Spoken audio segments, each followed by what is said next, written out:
नमस्कार। सभी विद्यार्थियों का हार्दिक अभिनंदन। हम यत् प्रत्यय पढ़ रहे थे। पूर्व में हमने अचोयत सूत्र से यत् प्रत्यय का विधान पढ़ा है कि जिस धातु के अंत में अच हो उस धातु में अचोयत सूत्र से यत् प्रत्यय होता है। अब आगे इसी प्रसंग में सूत्र है पोर्दुपधात कि पो अद उपधात। इसका जो हम पदच्छेद करते हैं, इस सूत्र का हम यदि पदच्छेद करते हैं तो पो अद उपधात ये होता है। अब ये जो पू शब्द है, पू यानी पैवर्ग, पू का मतलब है पैवर्ग। इस पू का पंचमी एक वचन में पोह शब्द बनता है। जैसे गुरु शब्द में बनता है गुरो हो, उसी प्रकार पू का पोह बनता है। अत उपधा यस्य से, कि अत जिसकी उपधा में है वह है। अत उपधा यस्य से, अत जिसकी उपधा में है वह है।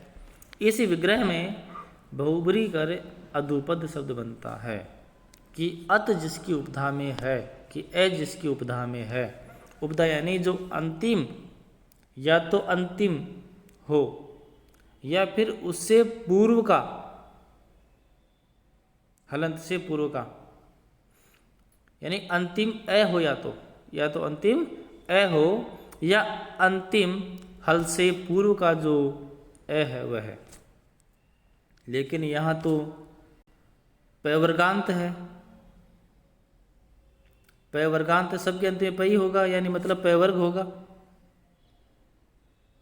क्योंकि पो अदुपधात कि यहाँ तो पै तो अंतिम है। वैसे पैवर्ग तो अंतिम है, पै भै बै भै मैं, ये तो अंतिम शब्द हैं, वो वर्ण है। उससे पूर्व यदि ए है, उपधा में ए है, तो वहाँ पर इस सूत्र के द्वारा यत् प्रत्यय होता है। पैवर्गांत, पैवर्ग में पै फै बै भै मैं, ये 5 वर्ण आते हैं। तो पैवर्गांत अदुपद धातु से, पैवर्ग की पूर्व यानी धातु में अंत में तो पैवर्ग हो, उससे पूर्व यदि ए है, ऐसी धातु से यत् प्रत्यय होता है। अब जैसे यहाँ पे देखते हैं हम शप और लब। पै है, पै अंतिम वर्ण है, इससे पूर्व ए है।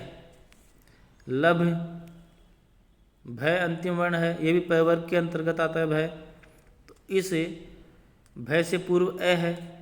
इस कारण से इनमें पोर्दुपधात सूत्र से यत् प्रत्यय होता है। ऐसी स्थिति में कि जिन धातुओं का अंतिम वर्ण पैवर्ग में सम्मिलित वर्ण है, यानी पैवर्गांत है, जो धातुएं पैवर्गांत है जिनका अंतिम में वर्ण पैवर्ग में से किसी वर्ण हो और उससे पूर्व ए हो, तो ऐसी धातुओं में यत् प्रत्यय पोर्दुपधात सूत्र से होता है। तो शब्द धातु है, शब्द धातु में पोर्दुपधात सूत्र से यत् प्रत्यय हुआ। अनुबंधन लोप से यह शेष रहा, तो शप प्लस यह, लब प्लस यह, तो सप्य और लभ्य बन जाता है। फिर वही प्रोसेस आगे कृतद्धित समासास्त्र सूत्र से प्रातिपदिक संज्ञा हुई, और सुवजस अमोट सस, ये सूत्र के द्वारा सु, फिर अतोम से सु को अम, और अमी पूर्व से पूर्व रूप करके सप्यम और लभ्यम ये रूप बन जाते हैं। अब है क्यप प्रत्यय। यत् के बाद में अब है क्यप प्रत्यय। क्यप प्रत्यय विधायक सूत्र है एतिस्तुसास वृद्रिजुषय कप। एतिस्तुसास वृद्रिजुषय कप। ये जो धातुएं हैं, एति मतलब इण धातु, स्तु धातु, शास धातु, वृ धातु, द्रि और जुष, इन धातुओं से क्यप प्रत्यय होता है। वही चाहिए और योग्य अर्थ में, चाहिए और योग्य अर्थ में। पहले बताया गया था कि जिन धातुओं के अंत में स्वर हो उनमें अच्युत सूत्र से यत प्रत्यय होता है। उसके बाद में बताया गया कि जो पैवर्गांत धातु है और उसके उपधा में यदि ए है उसमें पोर्दुब्धा सूत्र से यत प्रत्यय होता है। अब यहाँ एक शर्त है कि यदि एति स्तु शास व्रे द्रि जुस ये धातुएं हों तो वहाँ यत न होकर के क्यप प्रत्यय होता है, चाहिए और योग्य अर्थ में, उसी अर्थ में। ऐसा यहाँ पे अलग अलग सूत्र की अलग अलग कंडीशन होती है। तो एभ्य क्यप सात, एभ्य क्यप सात इन धातुओं से क्यप प्रत्यय होता है। एति स्तु शास और व्री द्रि जुस इन धातुओं से क्यप प्रत्यय होता है। रस्वस्य पीति कृति तुक, आगे सूत्र है रस्वस्य पीति कृति तुक कि जो रस्व को पित्त और कृत प्रत्यय परे तुक आगम होता है। पित्त, पित्त मतलब जिसका प इत संज्ञक हो, जिसमें प इत संज्ञक हो वह पित्त कहलाता है। और कृत प्रत्यय परे, यदि बात में कृत प्रत्यय है तो उस रस्व के बाद में तुक का आगम हो जाता है। अब यहाँ पे जैसे इत्य है तो यहाँ पे इण धातु है ई, तो इस धातु में एति स्तुसास वृद्रि जुषय कप इस सूत्र के द्वारा क्यप प्रत्यय हुआ। अब क्यप में हम यदि अनुबंधन लोप करते हैं तो इस क्यप में केवल यह शेष रहता है। अब वैसे यदि पूरी प्रोसेस बताऊं आपको क्यप में जो अंतिम प है तो जो हलंत वर्ण होता है, अंतिम जो वर्ण हल होता है उस हल वर्ण की हलंत्यम सूत्र से संज्ञा होती है। और क्यप में जो क है प्रथम क तो ये क आदि है, इसलिए लशक्व तद्दिते, लशक्व तद्दिते मतलब अतद्दिते, अतद्दिते ल श और कु मतलब क वर्ग। तो इस क की लशक्व तद्दिते मतलब अतद्दिते, तद्दित में नहीं होती, अतद्दित, तद्दित से भिन्न में इस क की इत संज्ञा लशक्व तद्दिते इस सूत्र से हो जाती है। और फिर तस्य लोपस्य इन दोनों का लोप हो जाता है। तो यह शेष रहता है क की लशक्व तद्दिते और प की हलंत्यम इस सूत्र से इत संज्ञा होती है और शेष रहता है केवल यह। तो ई और यह ऐसा स्वरूप बना यहाँ पे, ऐसी स्थिति यहाँ पे होती है। ई धातु और यह यहाँ पे प्रत्यय का शेष रहता है। अब पहले सूत्र आया था रस्व से पीति कृति तुक, तो यहाँ पर ये कित है इसलिए गुण नहीं होता यहाँ पे, किति जैसे निषेध हो जाता है यहाँ पे गुण का, तो क्योंकि यहाँ पर कैत संज्ञक है इसलिए यहाँ पे गुण नहीं होगा। जैसे पहले गुण हुआ था ना कि आर्धातुकम शेष से आर्धातुक संज्ञा और सार्वधातुक अर्धातुक से जो ची में ई था उसकी गुण होकर के चे बन गया था, और देयम में दा धातु से इद्यति से ई होकर के गुण हुआ, फिर बाद में सार्वधातुक अर्धातुक से समय फिर देयम बना। लेकिन यहाँ पर भी ई है तो यहाँ पर ई को ए नहीं होगा, गुण नहीं होगा, क्योंकि यहाँ पर क इत संज्ञक है। क्यप में जो क है वहाँ इसकी यहाँ पे इत संज्ञा हुई है, इसलिए कीति च सूत्र से निषेध हो जाता है गुण का, तो केवल ईय रहता है। अब ईय रहा तो पहले बताया था रस्व से पीति कृति तुक कि यदि रस्व ई है या रस्व कोई भी स्वर है उस रस्व के बाद में ये पित और कृत प्रत्यय है, तो यहाँ पर कृत प्रत्यय है क्यप, क्योंकि कृदंत के अंतर्गत है ना, कृत प्रत्यय है ना ये। तो इस रस्व के बाद में यदि कृत प्रत्यय है तो तुक का आगम होगा, तो ई और यह इन दोनों के बीच में तुक होगा, और तुक में केवल त शेष रहता है अनुबंधन लोप करने के पश्चात। उसमें ऊ की तो हो जाती है उपदेशे अजनुनासिक इत सूत्र से संज्ञा, और कै की हो जाती है हलंत्यम सूत्र से संज्ञा। अब आप कहोगे कि सर कैप में तो कै की संज्ञा लसक तद्धित से हुई थी और यहाँ पे हलंत्यम से क्यों हो रही है? क्योंकि यहाँ पे जो कै है तुक में वह अंतिम वर्ण है, तो अंतिम जो हल है उसकी संज्ञा तो हलंत्यम से ही होगी। इसलिए यहाँ पे जो तुक में कै है उसकी हलंत्यम से संज्ञा होगी, और तुक में जो ऊ है तय के नीचे जो ऊ की मात्रा है उसकी उपदेशीय अनुनासिक से संज्ञा होगी, तो केवल तय शेष रहेगा।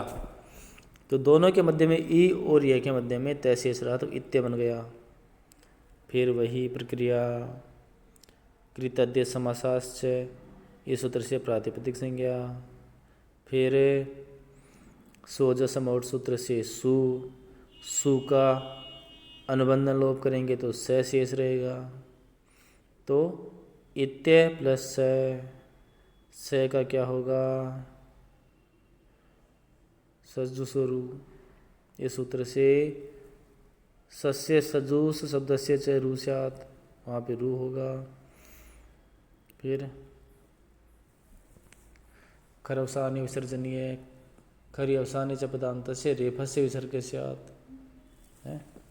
फिर यहाँ पे उस रे का विसर्ग हो जाएगा। इस प्रकार यहाँ पे ये रूप सिद्धि हुई। अब इसी के अंतर्गत ये जो एतिस्तु सास वृद्धि जुष्य कप में सास धातु है, उस सास धातु से हम क्या प्रत्यय करते हैं तो शिष्य शब्द बनता है, शिष्य है। वो कैसे बनेगा? क्योंकि शास इदंग हलो एक सूत्र है, शास इदंग हलो। इस सूत्र के द्वारा शास उपधाया इत, कि शास की जो उपधा में आ है इसको इत हो जाता है। शास उपधाया इत शात अंगी हलादो की थी, इसलिए यहाँ पे शिष्य वृत्य आदृत्य जुस्य ऐसा, ये तो केवल यहाँ शिष्य में लगेगा ये सूत्र शास दंगलो। तो शास धातु की उपधा में जो आ है उसको इत आदेश हो जाता है, अंग परे तथा हलादि कित नित परे रहते हुए। अब शिष्य में शास धातु है, सास धातु से एतिस्तु सास वृद्धि जुष्य कप से कैप प्रत्यय हुआ, फिर अनुबंध लोप हुआ, तो कैप में जो कै और पै है उनका लोप हो जाता है और केवल यह शेष रहता है। तो शास प्लस यह ऐसी स्थिति होती है, शास प्लस यह। अब शास प्लस यह हुआ तो इस शास की उपधा में जो आ है इसको शास इदंग हलो इस सूत्र से हम इस आ को इत्व कर देते हैं, तो शेष प्लस ये बन जाता है, शेष प्लस ये बन जाता है। फिर आगे सूत्र आता है शासी वसी गसी नाम च, इस सूत्र से इस जो मध्य में जो दंत्य स है इस दंत्य स को मूर्धन्य स बन जाता है और शिष्य बन जाता है। फिर शिष्य से ये एक प्रातिपदिक शब्द बन जाता है शिष्य। फिर इसकी प्रातिपदिक संज्ञा कैसे होगी? कृतद्य समासाश्च, इस सूत्र से इसकी प्रातिपदिक संज्ञा होती है। सोजस अमोर्सस, इस सूत्र से सु आता है। फिर स्वादि कार्य करने पर जो रेफ का विसर्ग कर देते हैं तो शिष्य बन जाता है। अब है रिहलोण्यत। रिहलोण्यत जो रिवर्णांत और हलंत धातुएं हैं, रिवर्णांतात हलंतात च धातुर्ण्यत शात, जो रिवर्णांत और हलंत धातु है उन धातुओं से ण्यत प्रत्यय होता है। णिवर्णांत और हलंत धातुओं से, जिनके ऐसी धातुएं जिनके अंत में री हो, री की मात्रा हो, और ऐसी धातुएं जिनके अंत में हल वर्ण हो, ऐसी धातुओं से ण्यत प्रत्यय होता है।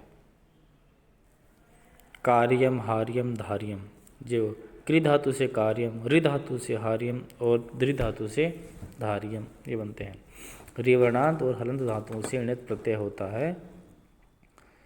अब ण्यत जो है, इस ण्यत में ण की तो चूटू से संज्ञा होती है और अंतिम जो तय है इसकी हलंत्यम से संज्ञा होती है और यह शेष बचता है। ण्यत में यह शेष बचता है।